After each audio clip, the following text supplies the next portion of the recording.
সোনামা সরো, স্বামীকে প্রণাম করো। না পারবো চলে নেই, এখন ওর প্রণাম করতে হবে।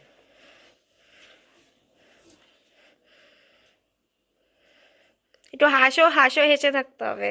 তুমি যা পাবা মানে দিয়ে দিবা। হ্যাঁ একটু খেতে, একটু খাও, এইখানে একটু খেতে হবে না। এইদিকে তাকা, একটু মুখে নিয়ে তাকা, এই দেখ। হ্যাঁ হ্যাঁ, একটু দই দাও, কিছুটা দিতে হয়। একটু জড়িয়ে ধরো একটুখানি, ব্যাস। হ্যাঁ দুইটা। খাবে না, ও মিষ্টি খায় না। দই হারিয়ে নিয়ে দেবো। টাম্পি দাও, আমার তুমি টাম্পি দাও।